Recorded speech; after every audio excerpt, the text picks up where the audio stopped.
Shalom. Apa kabar Bapak Ibu Saudaraku terkasih di dalam Tuhan? Puji Tuhan, pada kesempatan hari ini kita bersama-sama kembali. Kita mau renungkan firman Tuhan. Yang akan saya berikan tema firman Tuhan hari ini adalah bersukacita di dalam Tuhan. Namun sebelum kita mau dengarkan beberapa pembahasan firman Tuhan pada kesempatan ini, mari kita satukan hati, kita mau berdoa. Bapa, kami berterima kasih untuk kesempatan yang indah pada hari ini. Kami mau dengar suara kebenaran firman-Mu ya Tuhan. Mari Bapa, Engkau membuka hati kami, supaya firman-Mu boleh masuk di dalam hati kami. Firman-Mu boleh menjadi berkat buat setiap kami yang mendengar pada kesempatan ini. Ampuni dosa dan pelanggaran kami Tuhan, biar kami boleh layak untuk menerima berkat-Mu. Kami sambut firman Tuhan hanya di dalam nama Tuhan Yesus. Haleluya. Amin. Puji Tuhan, Bapak Ibu Saudaraku yang terkasih. Luar biasa ya, kalau saat ini saya boleh memberikan tema dengan judulnya bersukacita di dalam Tuhan.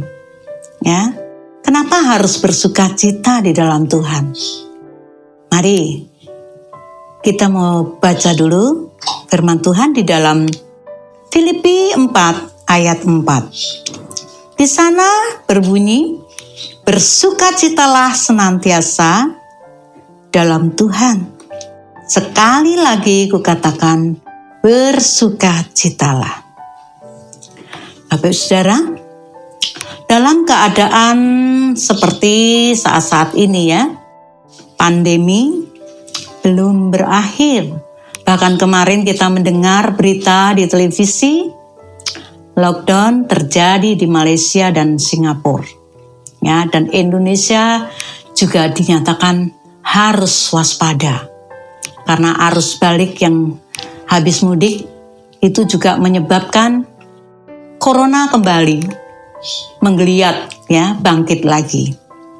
Nah, kita harus waspada Bapak Saudaraku dengan tetap mematuhi protokol kesehatan, dengan kita terus menggunakan fasilitas-fasilitas yang diperintahkan oleh pemerintah untuk membuat imun dalam tubuh kita ini menjadi meningkat. Seperti harus minum vitamin, makanan yang bergizi, dan menjaga selalu kebersihan.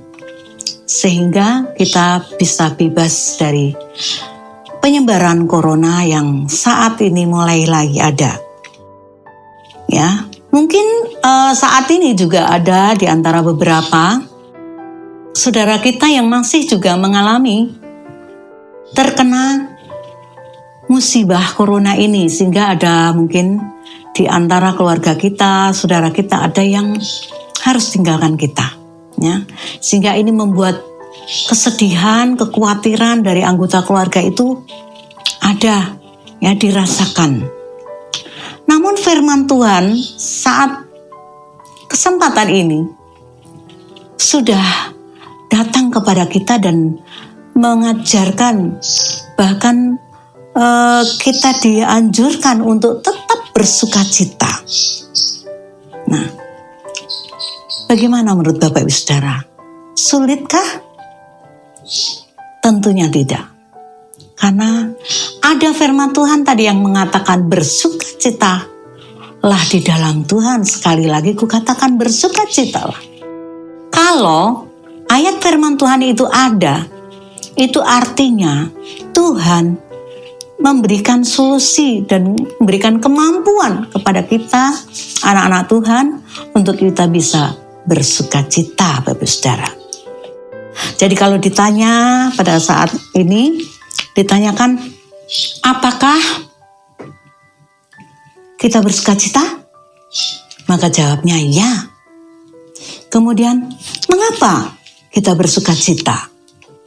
Kita bisa jawab, karena kita punya Tuhan Allah yang hidup, yang menyertai kita, melindungi kita, yang begitu luar biasa baiknya atas hidup kita. Kita punya Allah yang hidup, yang selalu memelihara, memprotek dalam kehidupan kita. Jadi tidak ada alasan untuk saat ini kita tidak bisa bersuka cita. Dan kalau kita menjadi anak-anak Tuhan, orang-orang yang percaya kepada Yesus Tuhan, yang boleh merasakan kuasa kebangkitannya dan kuasa darah Kristus yang sudah tertumpah mengalir untuk pengampunan dosa kita, yang sudah memerdekakan kita. Inilah yang membuat alasan kita bisa bersukacita.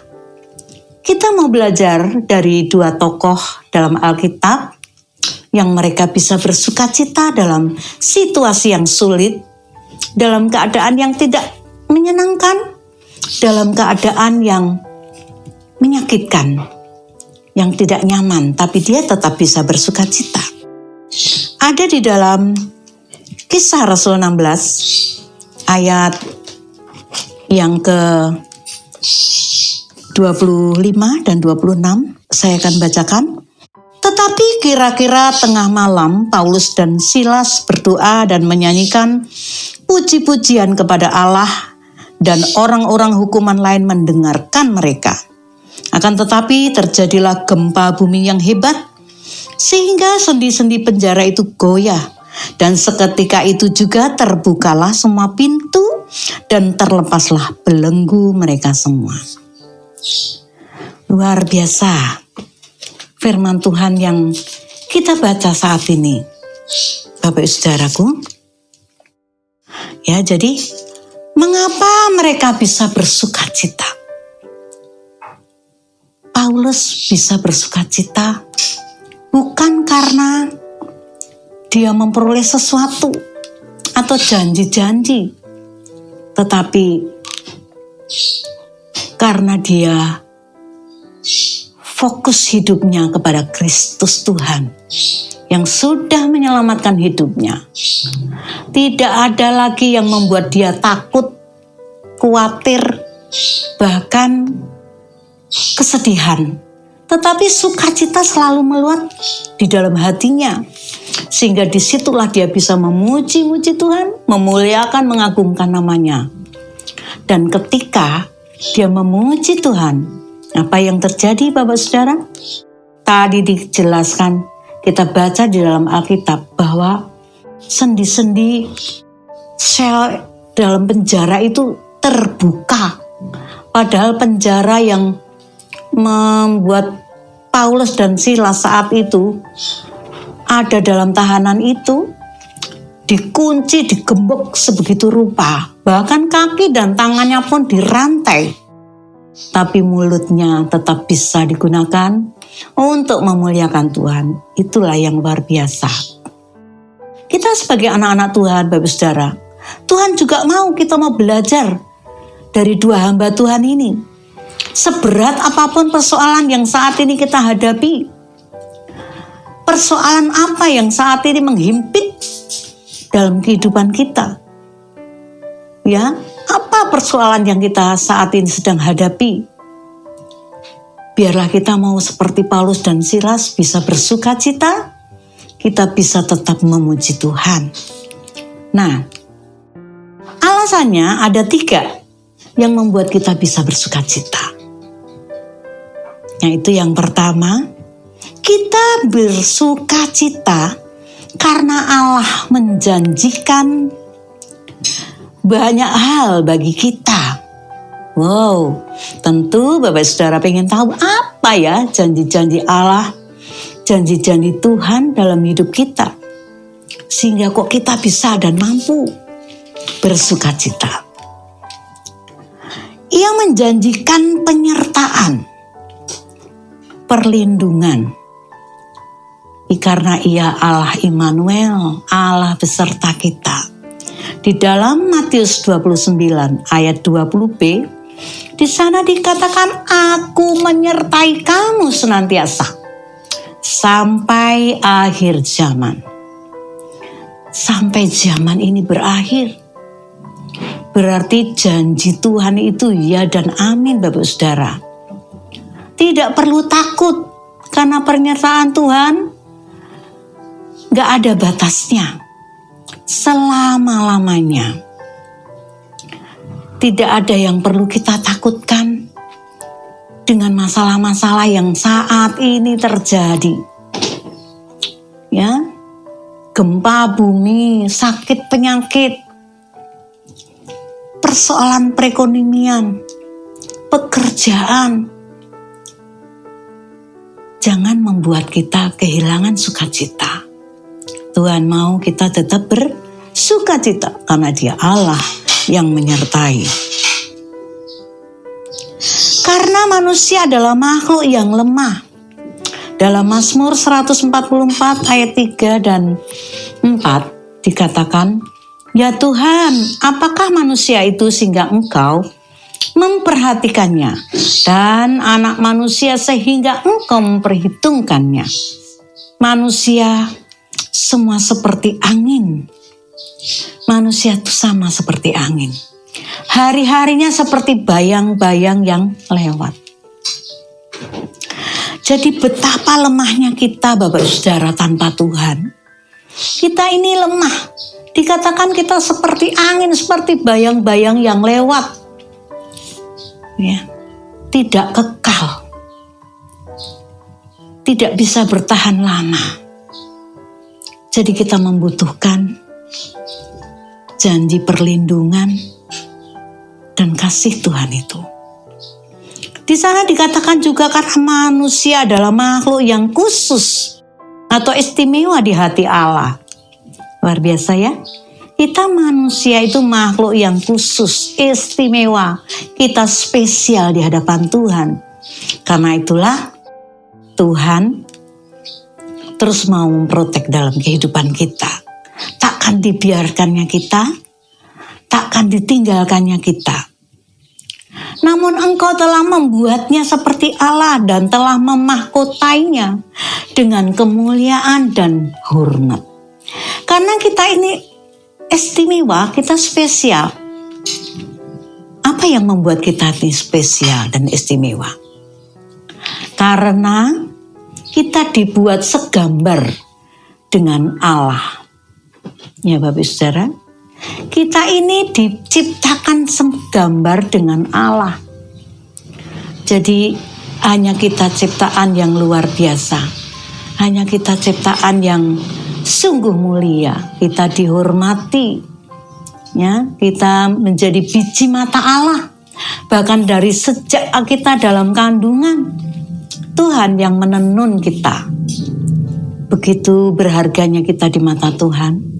Tapi seringkali manusia tidak bisa menghargai keberadaan dirinya sebagai makhluk Tuhan.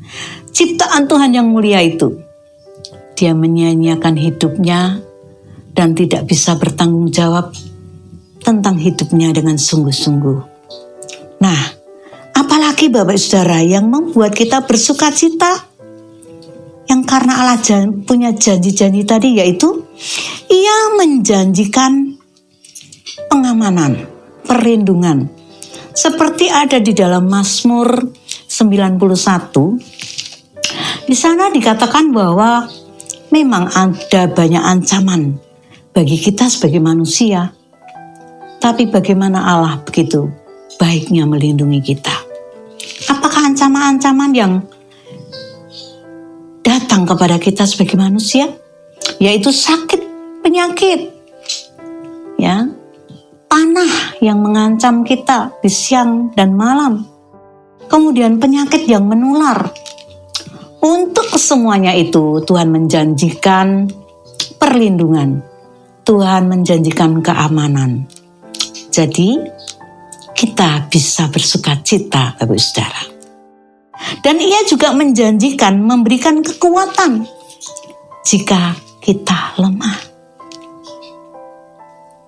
Seringkali kita, Bapak Saudara, kita menghadapi sesuatu yang membuat hidup kita menjadi lemah.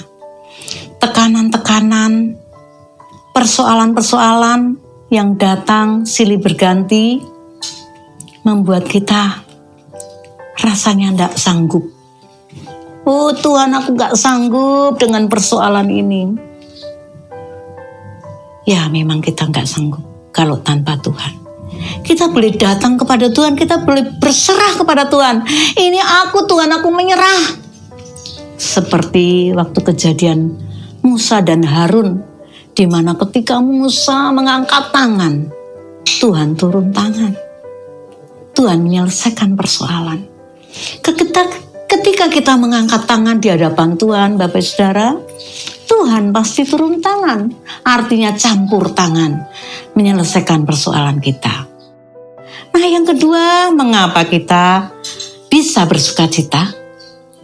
Kita bisa bersukacita karena kita mengetahui rancangan yang indah bagi kita. Rancangan Tuhan itu indah buat kita, Bapak Saudara. Yaitu kita diberikan hidup yang berkelimpahan. Berkelimpahan damai sejahtera kita, berkelimpahan sukacita kita, berkelimpahan dalam kasih kita. Banyak hal kita diberikan kelimpahan-kelimpahan supaya kita tidak saja menerima berkat tapi juga menjadi berkat. Dan kalau kita berkelimpahan, kita pasti bisa menjadi berkat. Saat kita kekurangan saja, Tuhan mau kita tetap bisa menjadi berkat buat orang lain. Apatah lagi kita dilimpahi dengan berkat-berkat yang luar biasa, ya. Tuhan mengetahui rencananya yang indah. Mungkin saat ini ada banyak yang putus asa dengan masa depannya, seolah-olah jalan buntu. Tuhan, bagaimana kuliahku bisa selesai tidak? Biaya sudah gak ada. Tuhan, bagaimana aku sekarang sedang PHK? Tidak ada pekerjaan yang bisa menampung aku kembali karena di mana-mana perusahaan sudah mengurangi pegawainya. Mungkin Anda di dalam satu persimpangan, satu kondisi yang begitu sulit. Tapi ingat Bapak Saudara, Tuhan mempunyai rancangannya yang indah atas hidup kita. Dan tidak dibiarkannya kita bergumul sendiri, mengatasi persoalan sendiri. Karena Tuhan itu adalah Allah yang membela, Allah yang menyelesaikan persoalan kita. Bapak Saudaraku yang terkasih, yang ketiga, kita bersukacita sebab kita telah ditebus. Kuasa darah Yesus sudah menebus dosa kita, sehingga kita dimerdekakan. Kita yang tadinya hidup di dalam kuasa kegelapan, yang dicengkram dengan kuasa dosa, sehingga kebiasaan-kebiasaan lama kita tidak bisa kita tinggalkan. Mungkin dulunya kita menjadi orang yang suka membenci, tidak bisa mengampuni, ya, suka mengejek, menghina orang lain. Tapi dengan kuasa darah Yesus, Dia sudah menebus kita sehingga kita diselamatkan, kita dipulihkan, kita dibaharui dalam karakter kita. Itu menjadi hal yang luar biasa. Sehingga orang yang tadinya gampang marah, suka bersungut-sungut, tidak bisa bersukacita, tapi oleh karena penebusan Yesus di kayu salib, darahnya yang berkuasa itu, kita bisa bersukacita. Perangai kita sudah diperbaharui, karakter kita diperbaharui, tingkah laku kita diperbaharui. Sungguh luar biasa. Jadi sekarang Bapak Saudara, mari terus jaga hati kita supaya selalu terpancar sukacita memenuhi kehidupan kita, ya. Dengan cara bagaimana kita bisa bersukacita? Terus kita bisa memuji Tuhan, memuliakan Dia, bersyukur, mensyukuri apa yang Tuhan sudah buat dalam hidup kita, apa yang telah Tuhan lakukan dalam kehidupan kita, yang saat ini Tuhan kerjakan, bahkan yang akan datang. Kita harus optimis dan terus bersukacita, maju terus di dalam Tuhan, ya. Mungkin akan gampang orang berada di puncak kejayaan, ya, di puncak keberhasilan, di puncak kesuksesan, itu bisa bersukacita. Di lembah kedukaan, penderitaan, sulit. Tapi dengan firman Tuhan saat ini, yang mengajarkan kita, yang mengatakan bersukacitalah senantiasa di dalam Tuhan, kita akan terus bisa bersukacita. Roh Kudus yang akan memampukan kita untuk kita bisa bersukacita. Saat ini mari Bapak Saudara kita fokuskan pandangan kita hanya kepada Kristus Tuhan dan kepada Roh-Nya yang kudus. Percayalah, Dia akan memberikan sukacita, sehingga sukacita yang kita miliki kita bisa transfer, bagikan kepada orang lain. Sehingga di sekeliling kita, saudara kita, teman-teman kita seiman, bahkan orang-orang di luar Tuhan juga bisa merasakan sukacita yang ada di dalam kehidupan kita. Amin untuk firman Tuhan. Baiklah, kita mau berdoa untuk firman Tuhan yang sudah kita dengar pada kesempatan ini sebelum kita nanti ambil bahagian dalam perjamuan kudus. Bapak, terima kasih untuk firman Tuhan pada kesempatan ini yang sudah kami dengar Tuhan. Engkau sudah mengajarkan kami untuk hidup di dalam sukacita. Karena kami tahu sukacita yang dikerjakan oleh Roh Kudus adalah sukacita yang sungguh-sungguh memenuhi hati setiap kami. Dan kami bisa menjadi berkat, membagikan sukacita yang Tuhan berikan itu kepada orang lain. Sehingga tidak ada lagi penderitaan, tidak ada lagi kesedihan yang terpancar dari anak-anak Tuhan. Karena kami tahu Allahku, Allah Immanuel, Allahku yang memiliki janji-janji, dan Allahku yang menebus hidup kami adalah Allah yang luar biasa. Terima kasih Tuhan. Di dalam nama Tuhan Yesus kami sudah berdoa dan ucap syukur. Haleluya. Amin.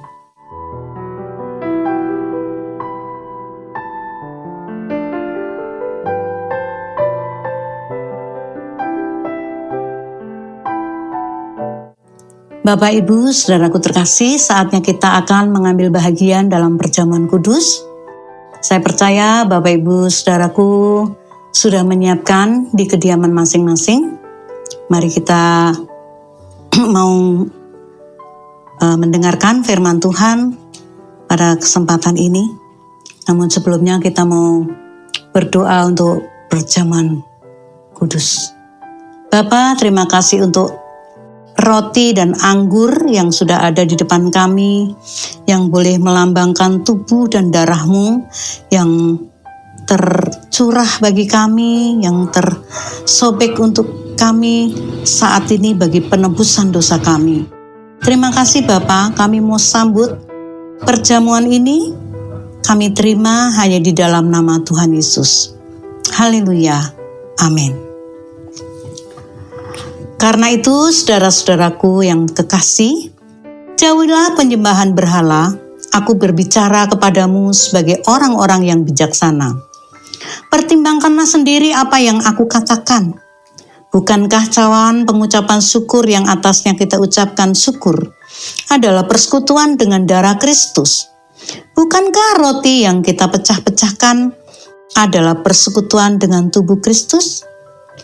Karena roti adalah satu, maka kita sekalipun banyak adalah satu dalam tubuh, karena kita semua mendapat bagian dalam roti yang satu itu.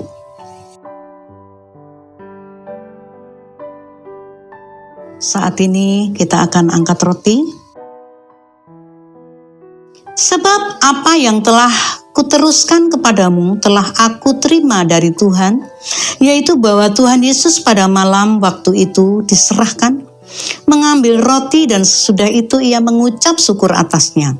Ia memecah-mecahkannya dan berkata, "Inilah tubuhku yang diserahkan bagi kamu, perbuatlah ini menjadi peringatan akan aku." Mari kita makan di dalam nama Tuhan Yesus.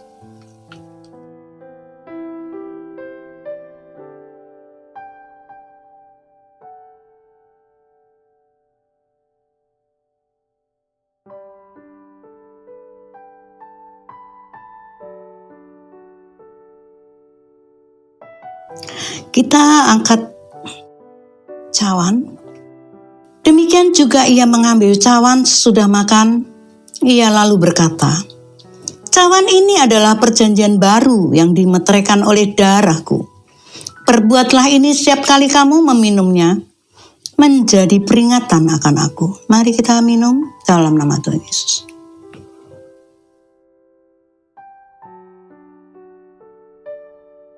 Mari kita berdoa dan sekaligus kita berdoa berkat. Terima kasih Tuhan, saat ini kami boleh mengikuti perjamuan kudus. Terima kasih Tuhan buat tubuh dan darah-Mu yang sudah menyatu di dalam kehidupan kami. Biarlah melalui tubuh dan darah-Mu ini Tuhan, kami boleh disembuhkan dari sakit penyakit kami. Kami boleh dipulihkan keadaan kami dan setiap persoalan kami di dalam nama Tuhan Yesus. Tuhan angkat dan Tuhan selesaikan. Terpujilah nama-Mu Tuhan. Dalam nama Tuhan Yesus kami sudah berdoa dan ucap syukur. Mari angkat tangan kita. Kiranya damai sejahtera dari Bapa di surga, cinta kasih dari Tuhan Yesus, dan persekutuan dengan Allah Roh Kudus terus menyertai, menghibur, menguatkan kita dari saat ini sampai Maranatha Tuhan Yesus datang kali kedua menjemput kita para salehnya. Terpujilah nama Tuhan. Haleluya. Amin. Salam Mazmur ya. Yes, maju terus.